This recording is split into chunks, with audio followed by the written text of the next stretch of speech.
Hello and welcome to the brand new YouTube channel called The Laughter Crafter. And you'll find out soon why I've called it The Laughter Crafter. Well, I'm really big into all sorts of crafts and I hope you are too, and that's why you found me. And I hope you're also into having fun. Well, today for our very first project, I've got something very special for you, and here it is. All wrapped up in a beautiful bow. So let's have a look what happens when I undo the bow.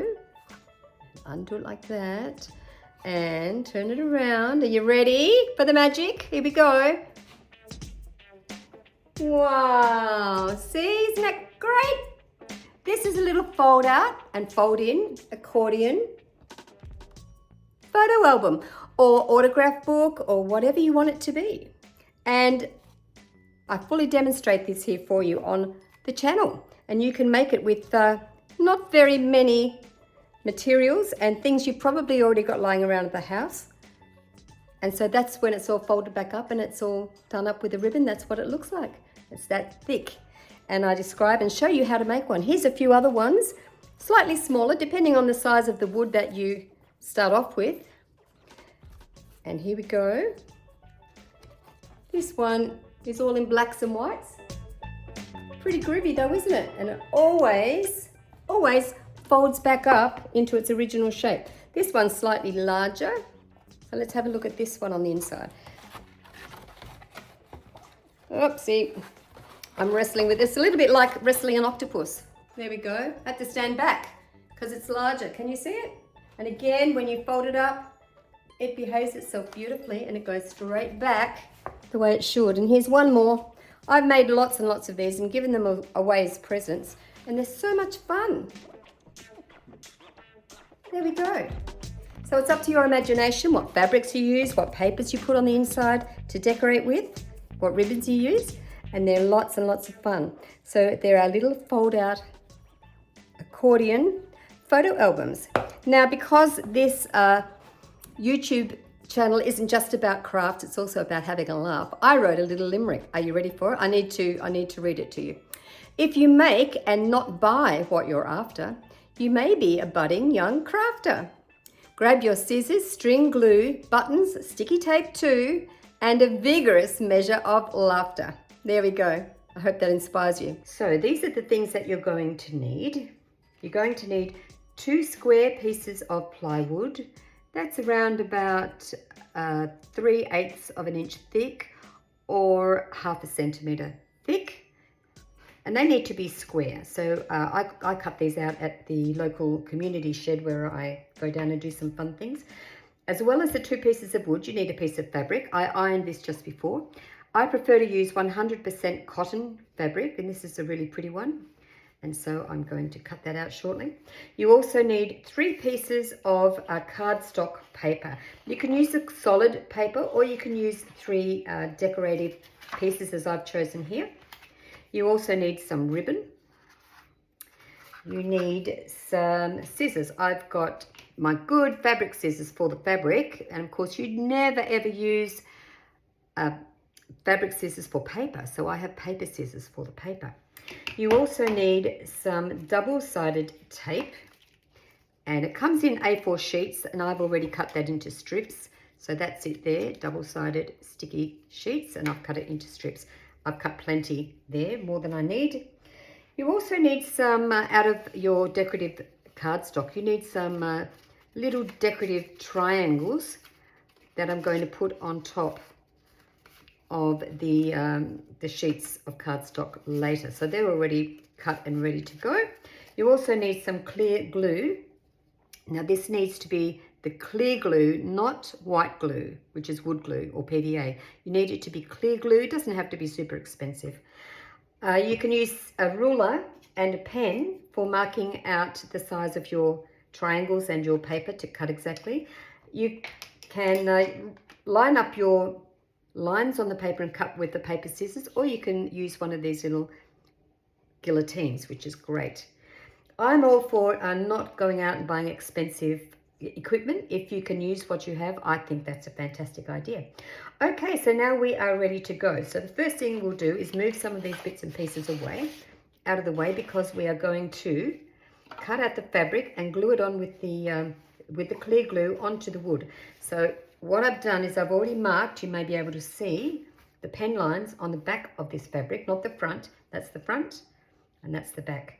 So what I've already done is marked out pen lines around about 2 centimeters or an inch larger than the piece of wood. Using my fabric scissors, I'm just going to cut these 2 squares out. Oh, I need to mention something about my fingers too. Now, you might see the fingers on my left hand and wonder if I've been in a bar fight. No, I haven't been in a bar fight.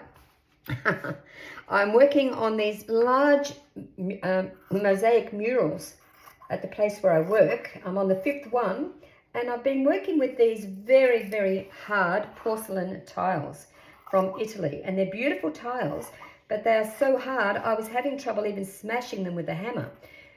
And the Dremel that I use wasn't even making a dent in these tiles. So I ended up going into the maintenance room and getting out the angle grinder to cut these tiles into shape. And this is what I did to my poor fingers and thumb the other day.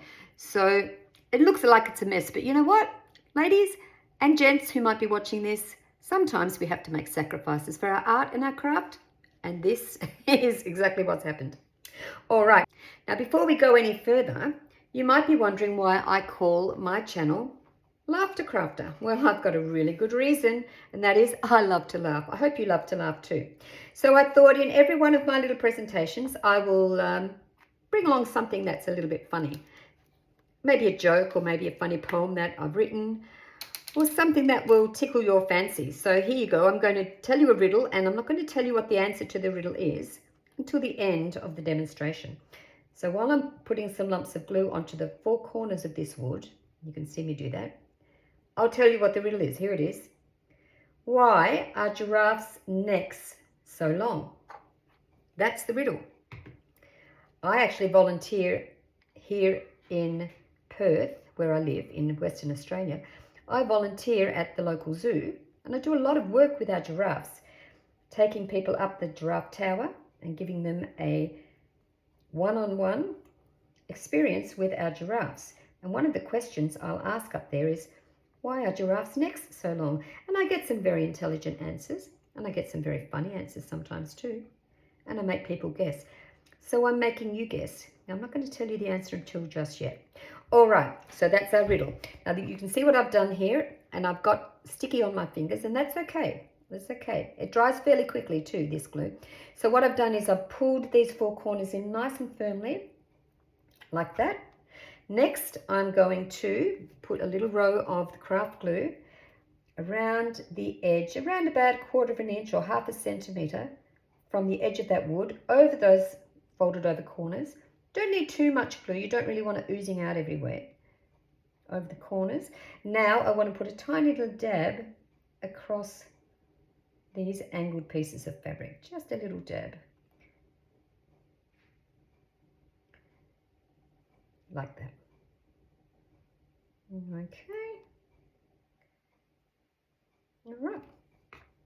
Now the next bit is to get your fingers and tuck those little edgy bits of the fabric down like that, because you want to tuck it flat, and then fold those edges over like so. And again, you are pulling firmly with your thumbs in like this. Don't be afraid to get that glue onto your thumbs. That's okay. That's okay. Turn it around, tuck with your fingers in like that, grab the fabric and pull it up and onto that glue. Again, get the glue onto your fingers, and you're pulling firmly in at the sides, because you want to keep on the other side, which is going to be visible later, you want to keep that fabric as flat as you can. You've already pressed it, but you want to keep it nice, and so I'm really pulling that fabric as I take it over the edge. Okay, and you want to avoid any big lumps of fabric here. That's why I really only cut about a 2 centimeter margin or a 1 inch margin of fabric. You don't need the fabric coming in here, because it creates lots of folds here, and you want to avoid that. You want it to be nice and flat. So again, turning it around, tucking those corners in, turning it over like that, pulling firmly, pushing and pulling, Don't be afraid, as I said, to get glue on your fingers. And now I haven't got any glue on my palms, so I'm just going to carefully pick that up and show you. There it is there.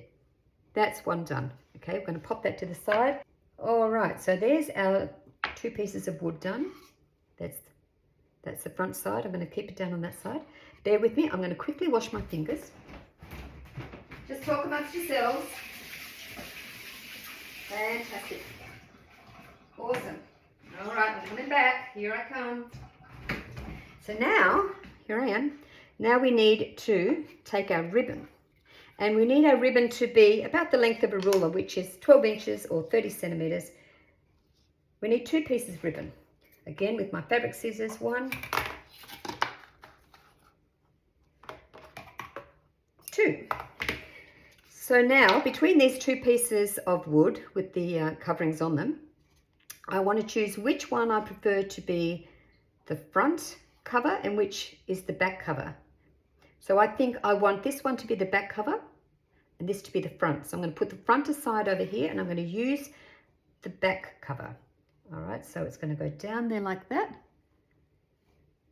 And now I'm going to put in a little stripe of glue, around about 2 centimeters of glue across to the edge like that. But you want it to be halfway between top and bottom. Whoops, I'm stuck to a piece of glue. Don't need a lot of glue. There you go. And you want to make sure this ribbon goes right side down, wrong side up.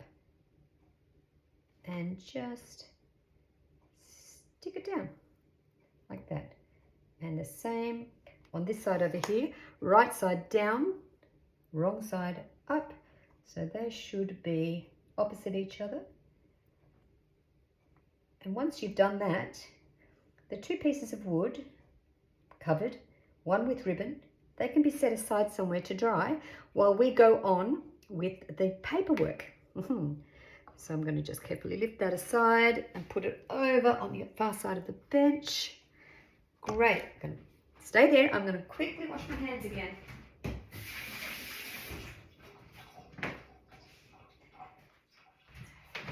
You don't want to be having any glue coming off on your paper. So as it's demonstrated before, I've chosen these 3 gorgeous pieces of paper to make my album pages from. So 2 of them I've already cut to size and folded. This is the 3rd one. So just to demonstrate, I've already pre-measured this before, and you want to measure from just on the inside of that piece of wood. You want it slightly inside the actual size of the wood to 5.1. 5.1. Then you double it because it's going to be folded over. So 5.1 twice is 10.2. And you'll see that I've already marked this out at 10.2 that way. And that's 10.2 that way.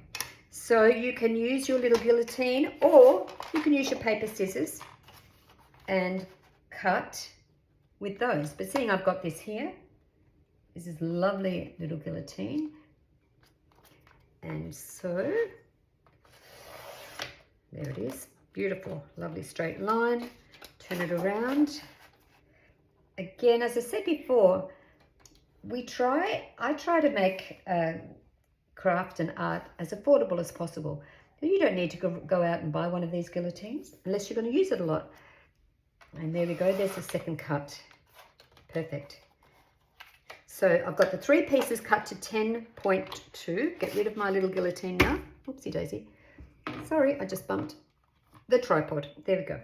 So now what we need to do is, this should be square because we just cut it square, and we're going to fold it. And the folding of the paper is quite important. We've got it square. We want to make sure that these points are perfectly together. And then a nice sharp fold. So to make it sharp, I actually get my nail and go across the fold like that. So then we open it up and we're going to fold. So we've folded across that way. We're going to fold it again across the other way, making sure those corners come together. Okay, beautiful. Fold and use your nail and make a sharp fold. So I've got the 3 pieces of paper folded like that across the middle. Then what we do with the 3 pieces of paper is we lay it down wrong side up on the diagonal, and we're going to fold once across to that point there. Again, right corner to corner perfectly, and fold that way. And if we cut it square, these 2 points should be perfectly on the corner, which they are. So there's that one done. So again, just to reiterate, we've got a fold that way, a fold across that way, and then one, not 2, one diagonal fold that way. Put that one aside. These other 2, I've already done these folds. Now we're going to turn it diagonal and do the fold to the corner, one fold to the corner. Right into that corner, lovely and sharp. Use your nail again. That's that one done. And we'll get our 3rd one. It's already got these folds. Turn it to the corner, right across there, exactly to that corner. Get your nail and make it nice and sharp. Fantastic. So now you've got 3 pieces of paper that are all folded. Now I'm going to decide which way to put these papers so that I get the most pleasing result. We need to place them diagonal with the squares, that is the pieces of card that don't have a fold across the middle. These 2 are folded across the middle with the diagonal. These 2 are complete squares. That's the way I want to sit these 3 papers, okay? Same with this one and same with this one. So I have a square, a square, a square, and a square. I hope that makes sense. I've decided that I want to put this blank blue piece in the middle. So I'm going to move across this white and copper one. And I can choose to have this square on top of that square or underneath. It doesn't matter. I'm choosing to put it on top like that. And I'm choosing to put, I think I'll put this copper one. No, I think I'll put the copper one underneath. So that's the finished design that I want like that. Okay, so now that I've decided to go with that, I'm going to start with this piece over here on the left. Move these 2 aside. Move this across here.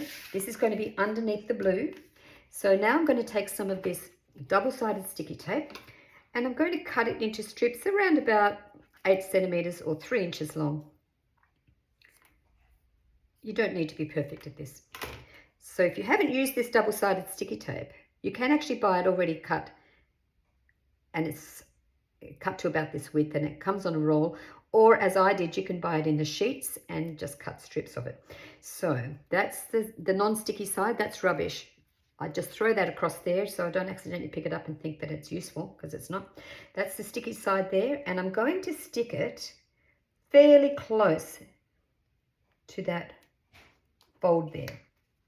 So that's one. I'm going to use 4 pieces on this square.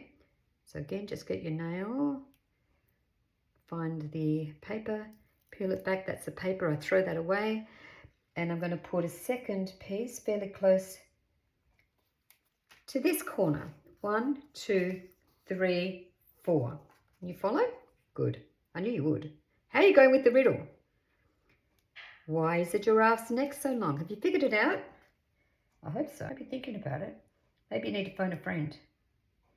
Maybe you need to buy a vowel. So there you go. There's the 3rd piece, 4th piece. Just get my nail into there. There it is. Throw the rubbish away, and again, nice and close to that corner and to this edge. You don't want to go over the fold. You just want to go right up to the fold. So there we've got 1, 2, 3, 4 strips. Now we need to take off this backing paper. So again, just get, so that's rubbish now, throw that away. So I don't know whether you can see that, but that's left some exposed sticky tape down on the paper. 1, 2, 3, 4. So now we take our blue that we decided we wanted to go on top of this one, and we're going to very, very carefully place this blue square on top of this coloured square, making sure that this point here goes right up to that corner, but not over it. You don't want to overlap any of those folds, but you want to go right up as close as you can to them. This is quite important that you take your time to do this, because the more accurate you are, the better the finished folded album will be. Once you're happy with that, give it a good press. So that's your first two pieces done, and they're attached to each other. That's it. So now let's turn it back around. Hopefully you can see that we've got the three pieces and they're joined together at these squares. So now we are going to do the fun part, which is folding them up, concertinaing them, and seeing what they look like. So to do that, I poke down in the middle of this one over here on my left, down, and then I grab these two corners here and I pull them together like that. Looks a bit awkward. Take that square and push it down on top, down to there like that. So it should look like that. Now I'm going to move across to this outside one here and do the same. Push it down in the middle. These two corners, bring them together like that. Take this square and lay it down. And because they've already been pre-folded by you just before, they should just sit nicely like that. So we've got the two side ones done. Now we need to make this middle one. We're going to make this point go up like a mountain. These two are valleys, and the middle one is like a mountain. So imagine that's a mountain. And we're going to, it's a little bit like wrestling an octopus, isn't it? We're going to make these, make these 2 points here meet each other down the bottom like that. I hope you saw that okay. I'm going to undo it in a second and you can see how I did it, but that is folded beautifully. That's folded beautifully. Now, just so you know, you can actually do this with more than 3 sheets of paper. You can do it, I've never done more than 5, but you could do any odd number. I imagine there's probably a limit. You probably couldn't do 157, but you could probably do, you know, 5, 7, 9, 11, I don't know.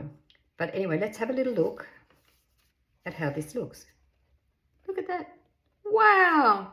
And because you've done lovely sharp folds, it should, it's a bit like muscle memory. It should, every time you fold it up, it should just behave itself.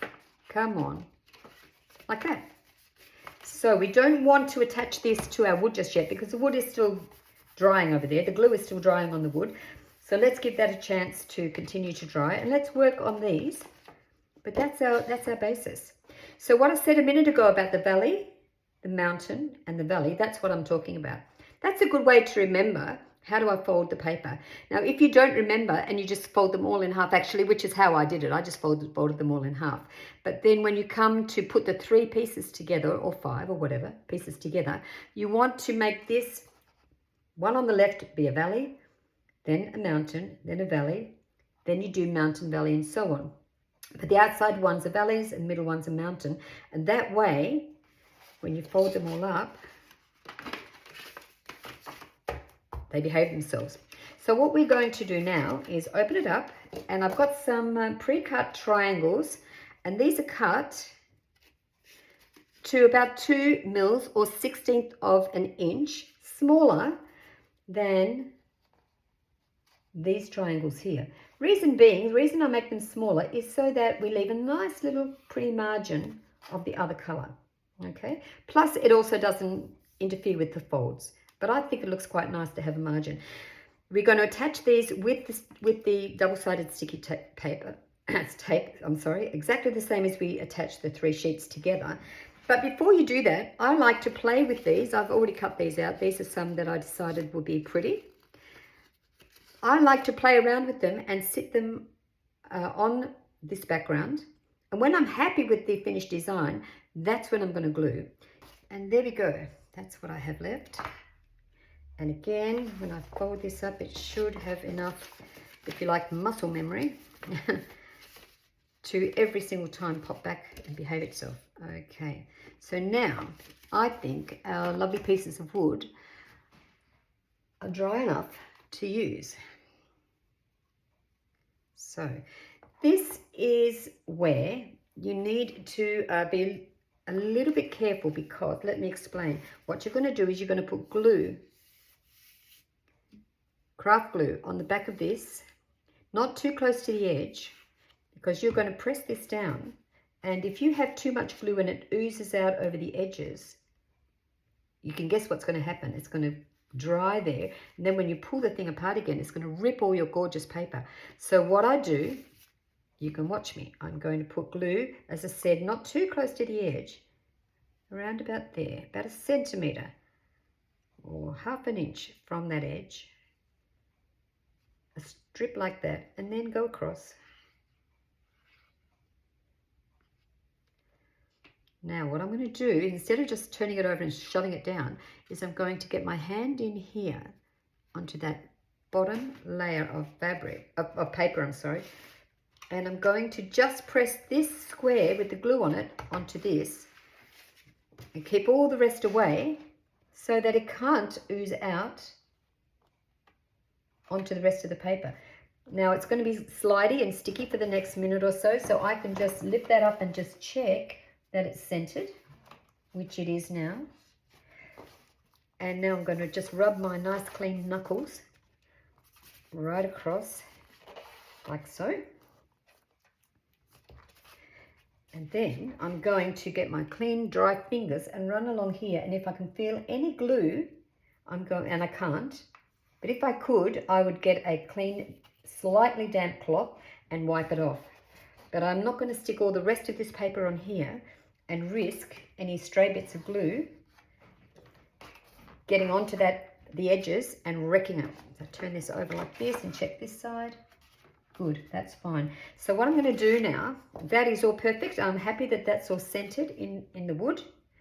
What I'm going to do now is I'm going to pause the video, put something heavy on this, and then when I'm satisfied that this is really dry, we'll come back and we'll glue the last piece of wood, the second piece of wood, onto this part here, and then it's completely finished.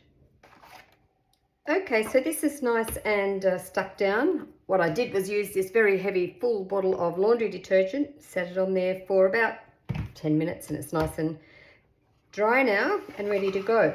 I did come across some washi tape when I was looking in my cupboard a minute ago, and I thought, oh, that could be nice to decorate some of these with too. So I don't know if you've ever used washi tape before, but it's kind of tacky and it's easy to use. I'm just going to cut it off with my paper scissors, and I think I'm going to put a piece of it just along there like that. And maybe I'll get this piece because it's sort of a purpley, bluey, pinky, whitey. You see it nice and close. It's got little tiny weeny daisies. So let's cut a piece of that off again with my paper scissors, and I'm going to put that, let me see where I'm going to put that. I think I'm going to put that one along this edge here. It goes over that edge a bit, so I'm just going to angle that. There we go. So do I want to use another one? There was a nice copper one. I think I'll put a nice shiny piece on as well. Maybe I'll put that over here on there like so. Oopsie daisy, that didn't work too well. The good thing about washi tape is that it lifts off very easily. It stays on when you want it to, but because it had a crease in it, I lifted it straight back off again, and there it is, it's good now. Get my paper scissors and cut it off there.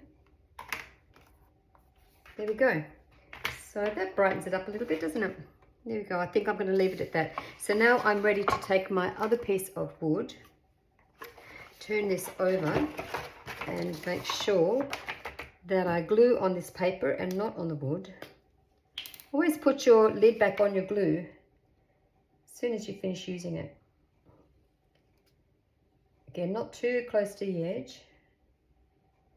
Little squiggle across there like that. Lid straight back on.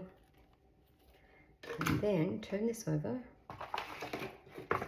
This is going to sit on that wood and center it. You've got about a minute or so to wriggle it around to make sure that it's centered, and I'm doing that just now. Go over that way a smidge, and when you're happy with it, press it down again with clean hands. You don't want to leave any smudgy marks on that gorgeous paper or washi tape. And I'm pushing down close to the edge just in case any little bits of glue ooze out. But again, we're not concertinaing everything back down onto that edge, just in case. I'm going to do what I did before and just run my fingers along that edge to see if there's any bits of ooziness, and there isn't. So that's good. Nothing oozing out. Lovely. Now I'll get my lovely bottle of, you can use anything nice and heavy, probably. You would find something better than a bottle of laundry liquid, but that's nice and heavy. And I'm just going to sit that on there. And again, I'm going to pause this, let that sit for 10 or 15 minutes and come back, and it's finished. See you soon. Okay, that's been sitting on there for about 15 minutes. So we'll take that off. And while I'm folding this up, you can watch me fold this up. And while I'm doing it, I'm going to tell you the answer to our riddle. And the question was, why are giraffes' necks so long? And the answer is to reach their heads. That gets the little kids every time. A little bit of zoo humor there. So now I am just making a little bow. And whoopsie daisy. Try again. Making a little bow. I love this ribbon because it's got the little gold stars on it. And this fabric has got gold motifs on it as well. So they go really nicely together. So that's it there. So that's the back. And that's the front. We undo the ribbon. And we have our completed little fold out photo album. And as I said, you can have more than 3 pages in there. So if you've got lots and lots of albums, so you want to make a brag book for grandma, you can have many more pages than this, but this is the standard 3 pages, and there it folds up, and it should always fold up perfectly like that for you because it has that memory in those folds that you made before. Well, in this case, I made before, but I'd love for you to go ahead and have a go at this. It doesn't take a lot of expensive equipment or materials, and it's very effective. It's got that little bit of a wow factor, and there it is. So well done to you if you've made that. I'd love you to have a go. Upload your photographs, send your comments and your thoughts, share it with other people, and let me know what you think. So if I haven't already said, my name's Raylene and I'm from Perth in Western Australia. So let me know where you're tuning in from. Maybe you're another Aussie, or maybe you're from somewhere miles and miles away. I'd love to find out what crafts you're into. I'd love to see if you make one of these albums. Maybe you can photograph it and put it up in the comments and tell us the challenges or the fun that you had making it. And you know what? I'd love you to tell me your jokes. I would love to hear your jokes. And look, maybe you've come up with a better way of making this, or hints that will make it better. Hey, I'm open to that. Let's share our knowledge, our shared knowledge together. All right, so that's it for me for this time. I hope that you will perhaps like, thumbs up, subscribe, share with your friends, and I'll see you next time on The Laughter Crafter. Bye.